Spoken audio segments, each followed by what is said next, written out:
Dar mañana a las 20:30 en el Instituto 804. Igual, perdón, me puedes nombrar, ¿eh? Sí, José Gómez, perdón. A ver si queda que la mano. No, claro. No. No, gran comienzo. Bueno, Gran bueno, comienzo el de hoy. Gracias, Gaby, gracias, José. Y lo voy a saludar de este Bueno. lado. Antes de arrancar con este tema fundamental, ¿sabes qué? ¿Hace cuánto que no nos veíamos acá? Hace un montonazo. Hace bastante, ¿Un ¿verdad? montonazo? Sí. Creo que hace como 2 años, me 2 parece. años, ¿no? Creo que sí, es verdad. Creo. Gracias por venir, José. No, por favor. Hace por bastante favor. lo tenía recontado, ¿viste? Con 10 No, y minutos. aparte él, Mira, acá aparte me tengo- escribe. Sí, te Vení escribo. a la radio. Se ve que, no sé. Primero y antes que nada, antes de entrar a la temática fundamental que tiene que ver con esto, vamos a la música, ambos dos, porque están hablando de la música. Sí. ¿Cuál es la temática de la música de los 80? ¿Por qué la música de los 80? ¿Generacional o por qué? Él es mucho más joven. Yo no había nacido. Ese va a ser acá el recontra. Yo soy el más viejo de todo acá, ¿eh? No, nada, qué sé yo, tiene que ver con la época, con uno. Nada, escuchar un tema de In Excess, o Devil Inside. Erasure, o Roxette, o bueno, nada, de los 80, los 90. Te marcó. Y claro, creo que cualquiera. Ujú. Sí. Sí, a mí es la un- música es parte de la vida. No se puede vivir, creo que se puede sacar cualquier cosa menos la música, ¿no? Claro. No, claro, sí. Yo creo que la música, incluso cuando uno piensa, me pasó lo siguiente, ¿no? Yo soy de la generación 90, ¿no? Entonces, yo era pequeño, nací en el 89, ya me estaba sacando años. Una más del 90 y algo. No. Y entonces toda la música que yo escuchaba cuando adolescente, o que se escuchaba, era la música pop y mucha presencia yankee, porque era, qué sé yo, me acuerdo, no sé, Britney Spears, NSYNC, toda música bien de pop, pero Ojo que teníamos a internacional. Nirvana también en esa época. Bueno, ¿eh? también, sí, pero digo la potencia de los medios de comunicación, porque me acuerdo de haber visto un MTV con una perspectiva, o Match Music, ¿no? Sí. Y después como que migró a otra, digo, en el marco de la globalización. Es que es la época de los videoclips. Claro, ni En hablar. los 90. claro. Modifica todo MTV. Claro, fines de los 80 y los 90 es la época que empieza el videoclip, entonces la música está acompañada con la imagen, Ujú. Claro. con una Y el recreación. entretenimiento aparece ahí, Claro, ¿no? entonces ya no es solo escuchar, es escuchar y mirar. Me acuerdo que sí me fue como disruptivo una banda que era Tatú. Me acuerdo el nombre, pero no recuerdo el Creo que era una tema. banda rusa, eran 2 chicas, que me generó como una disrupción porque yo te habré tenido 14 años. Y era una pareja de chicas lesbianas. Y eso me pareció Mirá, como. buenísimo. en Me esa pareció época. como algo disruptivo, pese a ser pop, ¿no? Total. Porque encajaba en la lógica del mercado, pues no eran cualquier tipo de lesbianas, no eran Ujú. delgadas, blancas. Pero me pareció disruptivo en un canal como MTV que apareciera, ¿no? Para pensar incluso después cómo se incorpora la comunidad en el marco de justamente el mercado, ¿no? Porque esa es otra faceta. Pero la que rompe todo con eso es Madonna, Ni hablar. con Vogue. Totalmente, El también. tema Vogue, con eso irrumpe en el mercado, digamos, metiendo el tema de Ujú. la bisexualidad, la homosexualidad claro. y demás, ya no como algo transgresor o como algo, digamos, marginal. No, sino ya como algo que bien ya- cultura pop, claro, ¿no? exacto, que Popular. ya es parte de lo nuestro. Y Qué Exacto. calidad para meter el tema con el que veníamos recién de No, entrar así. y pensaba de cómo cuando empecé a transitar otras lecturas o a profundizar, me fui como acercando más a música, Ujú. más, o sea, primero nacional y con un contenido mucho más, o sea, alejado de lo que es el pop, ¿no? Que tiende a tal vez el pop esto que mencionaba yo, ¿no? Ese pop específico que Sí. tiene una letra mucho más vacía, tal vez, o Superficial. más estética, Ujú. ¿no? Entonces me parece que también tiene que ver cómo y pensaba esto la vez pasada con algunos profes y algunas profesoras, de lo importante incluso como educadores o educadoras a veces acercar música y hacerla Sí, ni dialogar hablar, ni con las hablar. diferentes disciplinas, ¿no? Que no solo recaiga a veces en lenguajes artísticos, sino incluso en la historia, Total. en las ciencias sociales y acercar música que tiene que ver con una perspectiva de época, incluso esa música que expresa luchas sociales, comunitarias, ¿no? Ujú. Por ejemplo, ahora estamos trabajando puntualmente sobre el ambiente y cuánta música que habla sobre el ambiente, ¿no? Que se han ido construyendo en estos más de 40 años, ¿no? Claro. Pensando particularmente en la democracia, ¿no? Un momento de celebración este año en particular. Totalmente. Y la música es parte del arte. Ni hablar. Y el no, arte ni tiene hablar. un contexto histórico. Siempre tenés que hablar dentro de un momento, dentro de una coyuntura, dentro de los distintos momentos o paradigmas, ¿no? Ujú. que van rompiendo. Y la música, como la pintura y demás, todas expresan lo que está sucediendo. Sí, creo que es Ese- casi lo pondría dentro de lo más popular que hay en cuanto a testimoniar un lugar, ¿no? Están los libros, la Claro, historia, etcétera, pero la sí. música creo que es Da justo en el momento, No, ¿no? claro, Es, Inclusive hasta la música metalera, digamos, ni ¿no? O hablar. sea, claro. qué sé No hay yo. género que no lo haga, ¿no? Claro, Prácticamente. AC/DC o Iron Ujú, Maiden y demás, o sea, entran todo dentro de una línea del punk de los 70, ujú. Claro. inicio de los 70 y profundizan en los 80, que tiene mucho que ver con esto de la sociedad joven que rompe, ¿no? Rompe con esos paradigmas que vienen del cantito más monótono de Beatles, ¿no? Y No, digamos claro, sí. más Ujú, conservador, diríamos, ujú. ¿no? Sí, sí, sí, no venía con la propuesta de modificar o de transformar algo a través Dis- de lo que sucedía en la sociedad. Disruptiva, de Disruptiva. sentir, de expresar, ¿no? Ujú. Eso, de manifestar lo que se siente y de no tener miedo a manifestarlo. Incluso muchos de los artistas también, no solamente hay muchos que a través de la letra por ahí no se podían en determinados momentos y lo hacían a través Sí, de la estética, ¿no? Que No, ya era claro. un mensaje de la también, estética misma. claro, también. Era Es importante bastante rescatar eso. disruptiva, Sí, claro, sí. totalmente. Bueno, acompañarla con el maquillaje, con la escenografía. Me viene Prince, el mismo eh, Elvis, Little claro, Richard también, ¿no? Que uno veía las claro, de imágenes Police, de Police. claro. ¿Cómo entramos al tema? Impresionante, ya la tenían clara, ya venían bailando ahí afuera y dije, vamos con Más ese o tema, menos. ¿eh? Conversatorio, la enseñanza de las ciencias sociales y la historia en clave regional y de género, martes 26, o sea, tomorrow a las 20:30 horas en el 804. ¿Eh? Esto lo organiza junto al 809 y va a estar la doctora Laura Méndez, como dijimos, José Gómez Chamorro y la doctora Gabriela Machi. ¿Cómo se ocurrió esta temática para arrancar así, de lleno? Entre el mate, que está buenísimo, Sí, está Tincho, ¿eh? buenísimo el mate. Se hizo bien dejar el cerro. Hace muy bien.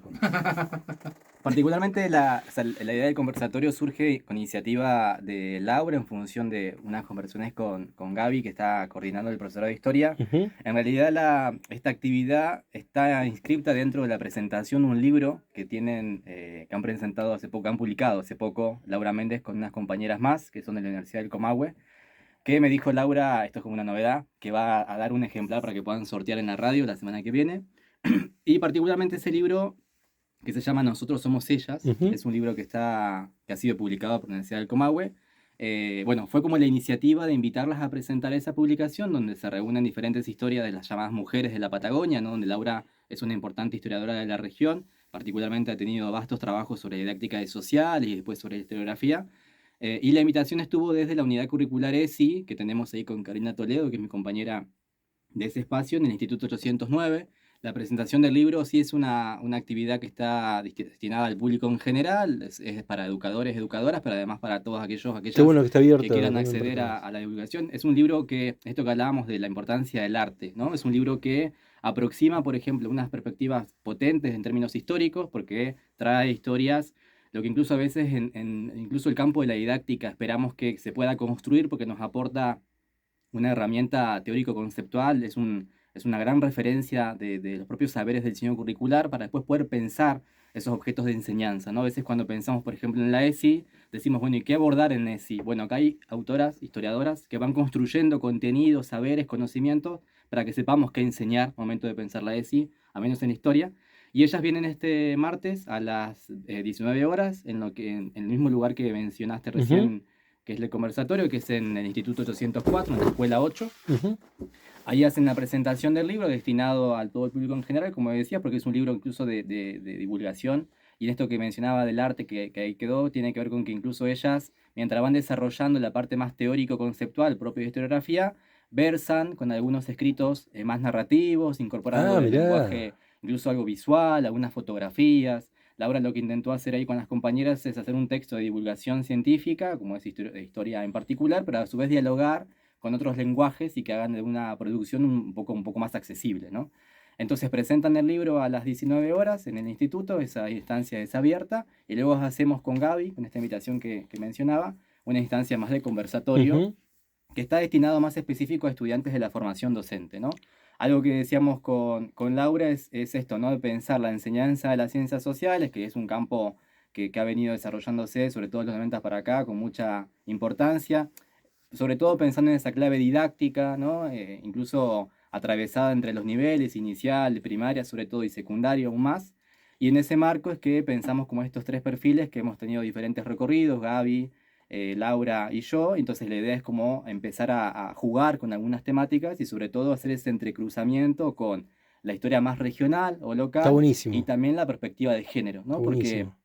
algo que conversábamos, y ahí ya particularmente de la unidad curricular ESI, es que en el marco de que a veces confluyen o circulan algunos discursos sobre la ESI, ¿no? que desconocen en algunos casos, en otros casos la conocen y la defienden, pero que es interesante proponer estos espacios para que se pueda hacer parte de la comunidad que hacemos referencia cuando decimos educación sexual integral, por ejemplo, ¿no? Entonces, si bien en primera instancia del libro es abierta para el público y esto es más cerrado para estudiantes, así todo en la instancia más del libro también vamos a hacer algunas menciones con respecto a estos diálogos que el libro propone hacia la educación sexual integral. Iba a decir eso yo, pero bueno, Sí. me lo sacó de la... Todo lo que dijo me lo sacó de Él tiene un la... gimnasio para Sí, explicarlo. pero es justo lo que... Ponele. A mí me parece sumamente interesante que, bueno, hay más velocidad en la comunicación en estos tiempos, ¿no? Pero generalmente antes los temas que tenían estaban relacionados con género o, bueno, la ESI es mucho más reciente, diversidad, estaban como situados en otros lugares, ¿no? En las grandes urbes o las temáticas, las discusiones, los debates. Me gusta que se regionalice y se centre territorialmente aquí en nuestra tierra también. Bueno, te cuento un poquito en realidad como también, digamos, a través de mi Por presencia, me favor. acoplé a la actividad de la que estaba organizando José en 804. A partir de saber que iba a venir Laura a presentar el libro, ¿no? Y demás, bueno, la conozco a Laura desde la época en la que yo hice el trabajo de la carrera de grado. Creo que se la he recomendado a José y me parece que siguió un poco el camino. Así que bueno, nada, me interesaba que viniera, que pudiera también presentar el libro en la carrera, ¿no? En el profesorado de historia. Y bueno, justo ahí me entero a través de José, que lo estaban gestionando en Ah, 804.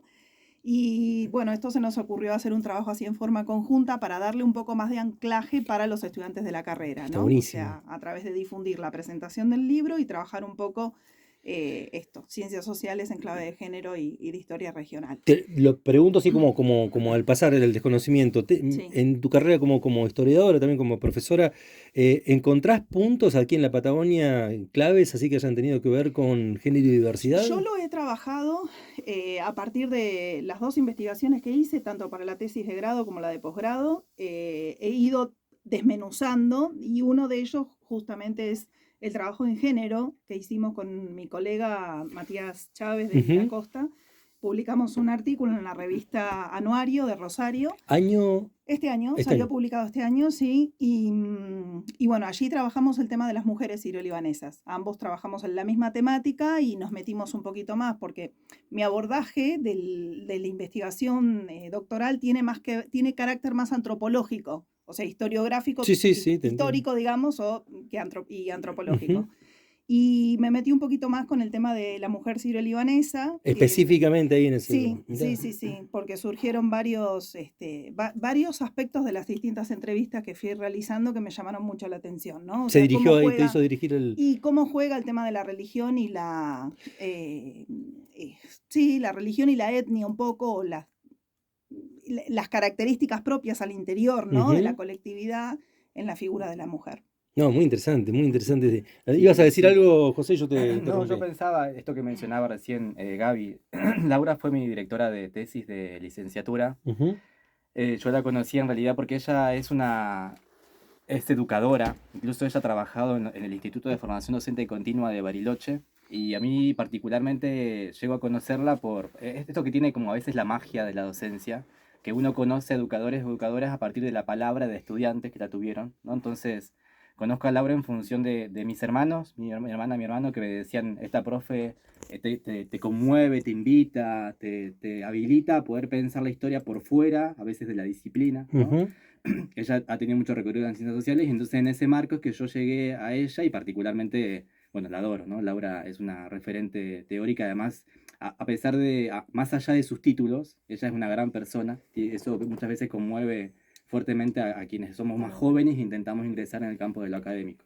Y en ese marco, esto que decía Gaby me parece central, algo que tienen los estudios de género y me pasó en la licenciatura en historia, que cuando uno a veces empieza a construir o a estudiar objetos de estudio que son mucho más locales, a veces hay algo en la historiografía local que tiene que ver con cosas ya estudiadas. Y pareciera que como ya se estudió, ya hay sentido suficiente sobre eso, ¿no? Muy bueno lo que decís. Y lo que tiene Muy la bueno. perspectiva de género, como perspectivas que van a venir seguramente, es que te invitan a revisitar aquello ya construido desde la perspectiva de género. Si uno revisa, por ejemplo, trabajos que incluso hacia fines de los 90, 2000 van surgiendo, que hablan sobre las mujeres, que intentaron recuperar perspectiva de género, están correctos, pero cuando uno los analiza, piensan en una mujer, por lo general heterosexual, blanca, de clase media, clase alta, ¿no? ¿Qué pasó? El enfoque interseccional viene a hacer otras preguntas. Entonces ahí la mirada se vuelve a complejizar, ¿no? Entonces es como que es interpelante, porque entiendo que cuando uno hace historia y construye un libro, entiende que ese libro tiene que divulgarse y que después aparezcan otros investigadores, investigadoras y que revisen eso que yo produje y lo tensionen, siempre genera, ¿no?, un Total. movimiento. Pero me parece que eso es lo potente y lo interesante del conocimiento científico, historiográfico, ¿no? Y la Total. perspectiva de género tiene que ver con eso, con una pregunta que se hace, en este caso sobre la historia, sobre la enseñanza, las ciencias sociales, pero que de cierta manera es un modo de habitar el mundo de lo científico y tiene que ver con intentar mirar con perspectiva de género, con clave o enfoque interseccional, posibilita justamente hacer como esos atravesamientos para que la historia sea repensada, ¿no? Pensando Excelente. sobre todo de cómo en los contextos actuales, esto que decíamos recién del arte, ¿no? Como el arte en un tiempo, podemos pensar incluso el presente, ocupó un lugar de cierta manera, de ser contracultura, de ser un espacio de disputa y discusión, ¿no? Y en los tiempos que nos toca correr hoy, particularmente, creo que estos trabajos, estos diálogos, estas invitaciones, también apuntan a poderse son una invitación a sentarnos a pensar la importancia de la perspectiva de género, de los derechos, de pensar en contraposición al odio, pensar la comunidad, la solidaridad, ¿no? Pensar en perspectiva histórica va a permitir en todo caso encontrar cómo estamos hoy y en función de ese cómo estamos hoy, reconocer las luchas que han ido transitando para que estemos hoy como estamos, ¿verdad? Muy bueno. Me parece que esa invitación es lo que hacen las autoras y un poco lo que proponemos con Gaby y también en ese espacio de conversatorio. Queremos decir que ya pagamos, así que no te Sí, vas a ir en... la Sí, sí, garganta. caían cubitos de nieve arriba de José hace un ratito, ¿eh? Yo quería volver a este concepto de la interseccionalidad, que es un concepto básico de los estudios de género, ¿no? Y la importancia de aplicar ese concepto a las ciencias sociales para ver los diferentes grados de desigualdades por motivos de género, raza, religión, etnia que sufren las mujeres y las diversidades, ¿no? Qué importante es no solamente para los estudios de las ciencias sociales, ¿no?, sino para todos, ¿no? Todos los estudios de todas las disciplinas y para el campo de la investigación pensar a las ciencias desde una perspectiva de género, ¿no? Sí, yo coincido. Me parece que el enfoque interseccional incluso es un enfoque que ya está siendo criticado en otros lugares, ¿no? Porque como todo, cuando se comienza a desarrollar un enfoque, después se encuentran fisuras y esas críticas desde ya que en el propio campo apuntan a ampliar ese concepto. Pero cuando incluso Mauro hacía referencia a esto de pensar localizadamente, ¿no? También el enfoque interseccional apunta a que no es lo mismo habitar un lugar anglosajón que nuestra Patagonia esquelense, por Total. ejemplo. Entonces, un montón de variables que permitan reconocer desigualdades, permitan reconocer en este caso cómo el capitalismo va agudizando, la pandemia agudizó las desigualdades, ¿no? Entonces, los estudios de género nos aportan herramientas para poder decodificar aquello que a veces se nos presenta como natural o esencial, y de esta manera pensar en todo caso colectivamente posibilidades de transformación, ¿no? Y que me parece que como educadores, como educadoras, tenemos la función de apuntar a esa transformación, ¿no? Y estas autoras en particular han hecho una construcción de ese libro que me parece que es maravilloso porque dialoga con esa perspectiva, más allá de que ellas no hayan pensado un libro que sea conceptual, o sea, no hay definiciones.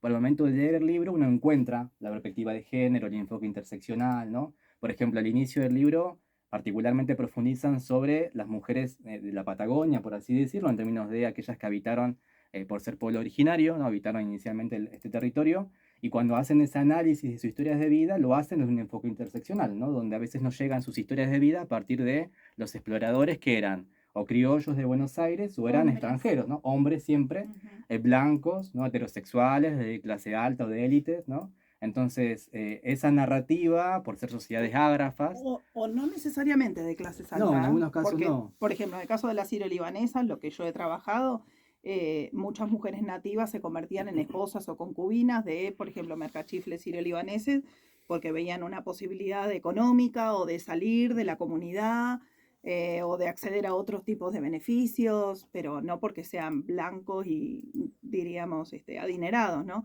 Sí venían haciéndose una posición económica un poquito más sólida o socialmente un poco más, digamos, estable, ¿no? Que lo que tenían las mujeres o los hombres dentro de las agrupaciones o del colectivo indígena.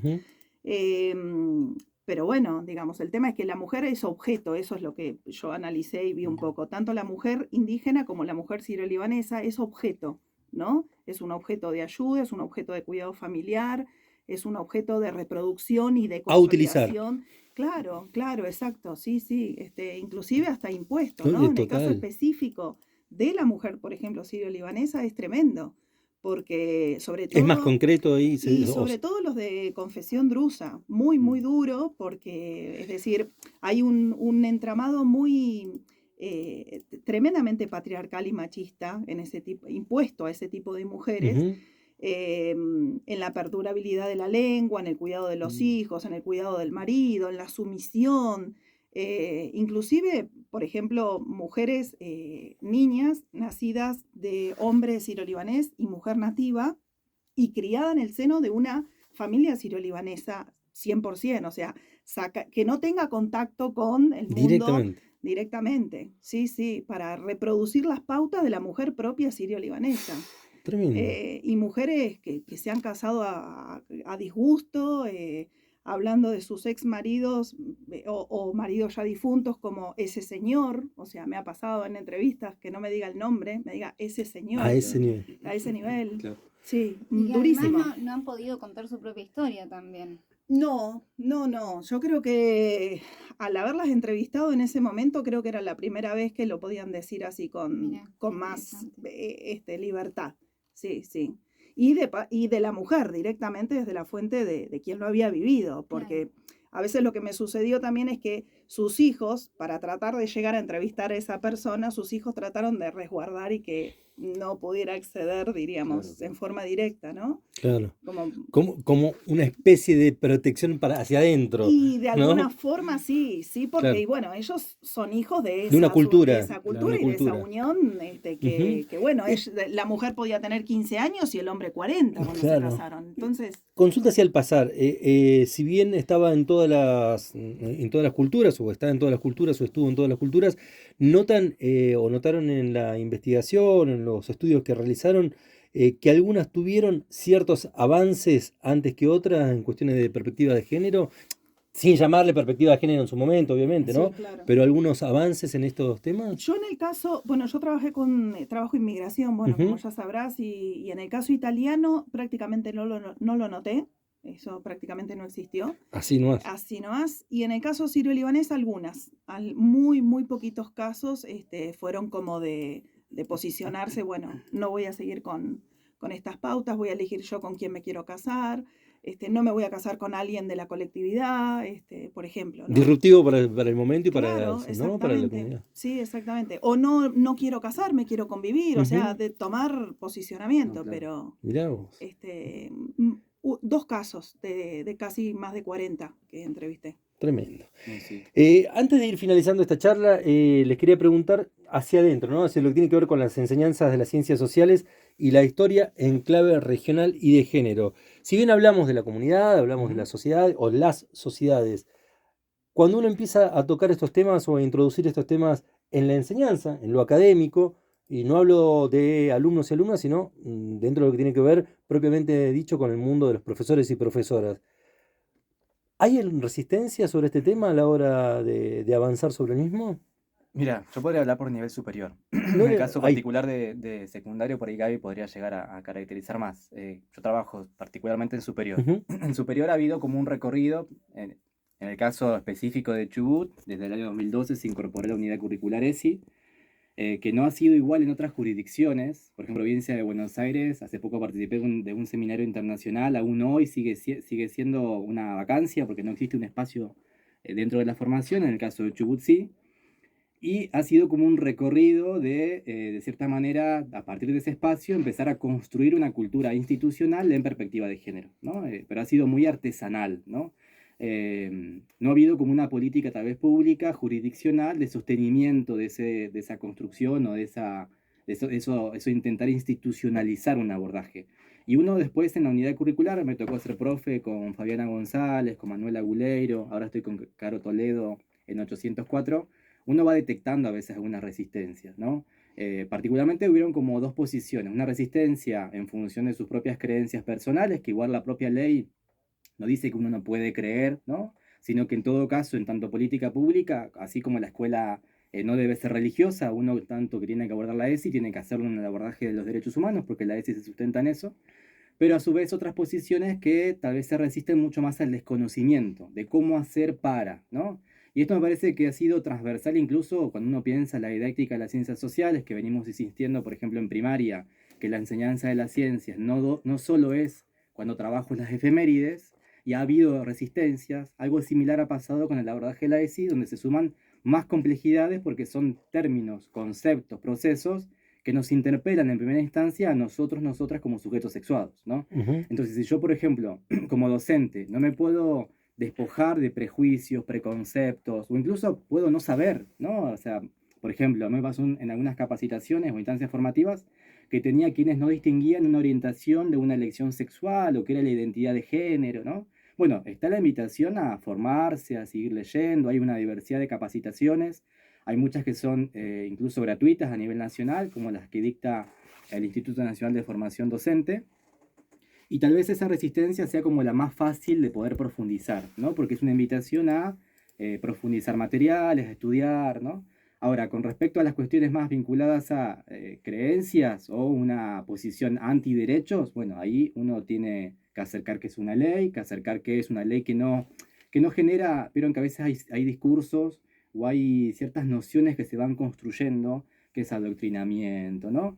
Es una política pública, es una ley que se ha conseguido en función de una serie de reclamos de movimientos sociosexuales, no es una ley que llega porque un gobierno la quiere, sino que es resultado de un proceso de lucha que viene de los 80, incluso antes, pero sobre todo de los 80 y de los 90, que es una política pública que busca garantizar derechos en términos de la identidad de las personas, de reconocer sus orientaciones, de reconocer las desigualdades y criticarlas, ¿no? Por ejemplo, la pandemia hacia acá ha marcado fuertemente un aumento de las desigualdades sociales, las desigualdades de género, entonces la ley aproxima a pensar eso. O por ejemplo, estamos pasando en una instancia, hoy veía algunas entrevistas en la televisión, por ejemplo, de cierta angustia en función de lo que dejó la pandemia y la situación general que estamos atravesando, entonces la ESI aproxima desde su eje valorar la afectividad, algunas herramientas para hacer un acompañamiento más amoroso de esas afectividades, ¿no? Entonces, es Pero una además, ley... perdón, Sí. quería sumar que además es una buena herramienta para identificar el abuso sexual en las infancias y en las Mm, Sí, adolescencias, sí, ¿no? por supuesto. Porque No justamente... necesitamos menos ESI, necesitamos más ESI en Claro, las tal cual, tal escuelas. cual. Me parece que en esa clave se resignifica la ESI, ¿no? Porque la ESI, en esto de pensar que tiene ejes, ¿no? Diversidad, derecho, cuerpo, afectividad, perspectiva de género, tiene una diversidad de aspectos que no hacen solo a lo biológico, sino que a lo afectivo, a lo social, a lo ético, ¿no? Incluso recientemente, en función de una nueva ley que salió, que es la Ley de Educación Ambiental Integral, también se están buscando diálogos entre la ley de ESI con la ley de educación ambiental integral para pensar, por ejemplo, qué pasa con el trabajo, particularmente de algunos sectores, algunas mujeres que protegen el ambiente, ¿no? Aparece la dimensión ambiental como un elemento más. Bueno, son múltiples, ¿no? Entonces, cuando uno piensa en esto que vos preguntabas, ¿no? Resistencias, creo que el camino ha sido desde el 2012 o de la ley, que es del 2006 hacia acá, se ha avanzado mucho, aún queda mucho pendiente para hacer. Pero si pensamos que nuestro sistema educativo se estructuró en base a un sistema fuertemente patriarcal, ¿no? Incluso en los inicios del sistema educativo, los hombres ocupaban los cargos de gestión y las mujeres, así como se había pensado en un momento que la enseñanza era como una extensión de la crianza, las Y era, mujeres y ocupaban, era netamente femenino. era Era netamente muy femenino. difícil encontrar un educador masculino, No, claro, ¿no? claro. O sea, generalmente en espacios de administración o de gestión. Y si pensamos Pero hacia hoy, nivel muy inicial, difícil que hubiera mujeres. nivel inicial sigue siendo un nivel fuertemente feminizado, ¿no? Todavía Pero sí. totalmente. Sí, Entonces, todavía que sí. no tiene que ver con juzgar a quienes lo eligen, No, sino no, pensar no. cómo las orientaciones vocacionales se van construyendo Exacto. y son construcciones sexogenéricas, ¿no? Es una Entonces, asociación de la maestra con la madre. Sí, no, claro, claro. totalmente. Entonces, en ese devenir Sí. me parece que pensando en perspectiva histórica, o por supuesto que nos queda mucho para seguir defendiendo de los lugares que tengamos, ¿no? Digo, desde el lugar, incluso cualquiera ciudadano o ciudadana, cualquier habitante desde su lugar puede hacerlo, no es necesario hacer un conversatorio, dialogar con el compañero o la compañera, en reconocer a la ESI como un proyecto ético-político, y a su vez en perspectiva histórica reconocer cómo el tiempo es muy acotado, o sea, en términos históricos ha sido muy poco el que ha tenido la ley, ¿no? Y desde ya yo porque la milito a la Claro. ley, ¿no? Con colegas, con compañeras, compañeros. Es que Pero- más allá de la ley, me parece, José, que no es solamente el tiempo de la sanción de la ley, sino la apropiación por parte de la ciudadanía. Ujú. O sea, son cambios mentales. Y los cambios mentales y sociales llevan su tiempo, eso no se da por una década. Y si o uno 2 lo analiza décadas. cronológicamente, es rápido también, ¿no? Si uno lo piensa, Los cómo se daban los cambios- cambios antes. Sí, Lo mismo- por supuesto. Antes sí. eran procesos de Lo que décadas. sí me Sí, parece sí, que por supuesto, me parece más que acelerado. Ujú. la ley de educación sexual integral me parece que es una ley incómoda para algunos sectores. Me parece que a veces hay leyes que rápidamente dialogan porque pareciera que no interpelan mucho a algunos sectores, ¿no? Desde ya que eso nos genera como una jerarquía, no es mi idea, pero sí pensar que la ley de ESI viene a visibilizar, a reconocer, viene a incluso a garantizar derechos que históricamente han sido vulnerados. Y eso a algunos sectores los tensiona, ¿no? Digo, no es fácil pararse y decir, reconocer incluso que en el ámbito en el que uno se despliega como persona, hay violencia de género, por ejemplo. No es cómodo, por supuesto que no es cómodo, pero es una ley que viene, o que incluso hay instancias de abuso, ¿no? Sexual. Bueno, pero tiene que ver con una ley que busca garantizar derechos desde la abuso de escuela. poder. Abuso de poder, El abuso ¿no? de poder también, o sea, interpela lo que tiene que ver con Ujú. la violencia de género. Por ejemplo, Muchas veces hay digamos, un patriarcado de alguna manera que denigra, ¿no? O disminuye las condiciones de una mujer, Total. considerando que una mujer tal vez no es capaz de, ¿no? dirigir, gestionar, administrar, etcétera, cuando tranquilamente a veces mucho mejor que un hombre o que cualquier otra No, persona. claro. Total. Sí, y en eso los estudios de masculinidades, que dice Gaby, que son como también más recientes, buscan interpelar eso, ¿no? Y por supuesto, si hay hombres que ocupan espacios de poder, que ejercen violencia, no van a sentirse cómodos ante una denuncia como es lo que hace la Claro. ESI, ¿no? Entonces, en ese sentido me parece que es una ley que uno defiende en la perspectiva en la que está, porque uno justamente entiende que, yo al menos entiendo que la escuela debe ampliar derechos, garantizarlos, pero sin dudas no es una ley que sea cómoda, ¿no? Me parece que ese es el eje de la ley, ¿no? Me parece que cuando la ley deje de incomodar, Ujú. va a dejar de ser necesaria, Claro. ¿no? José, Gaby, muchas gracias por la Bueno, charla de hoy, por nada. y ojalá podamos seguir compartiendo estos espacios. Rápidamente, Por favor. mañana a las 19 la presentación del libro, esa actividad es abierta para el público en general. Van a hacer presentación de este libro que mencionábamos recién, que las autoras se comprometieron a dejar un Ujú. ejemplar para que lo puedan sortear, que se llama particularmente Nosotros somos ellas, 100 años de historia de mujeres en la Patagonia, publicado por la Universidad del Comahue. Y luego a las 20:30, ya con Gaby y con Laura, en espacio ya para estudiantes exactamente. de formación docente, vamos a dar un conversatorio, ¿no? Espectacular. Las actividades van a ser en la escuela 8. En la Instituto- escuela 8 te agrego una cosita, que de la carrera nuestra, de la carrera de historia, van a ir con asistencia obligatoria los estudiantes de segundo año. Ah, se pusieron la gorra. Directamente Sí, se pusieron así, la gorra. directamente. Los estudiantes de segundo año, sí, que tiene un espacio también José, didáctica de las ciencias sociales con Patricia Lino, y después es optativo para primero, tercero y cuarto. Así que bueno, los Y esperamos ahí. Agradecimientos. al Sí, último. por favor. A Citraed, que nos garantizó ahí un recurso, porque esto lo hacemos desde el amor que tenemos por la docencia y por este tipo de actividades. Citraed nos garantizó ahí un acompañamiento, y igual el Hotel Sol del Sur, que también nos acompañó. Así que agradecerles a ustedes por este espacio de hospitalidad y de escucha. Y, ya que, y de frío que puede y de frío, ¿no? Porque la garganta se me... tenía como una garraspera, pero bueno. Y no fumo, pensando en la conversación anterior.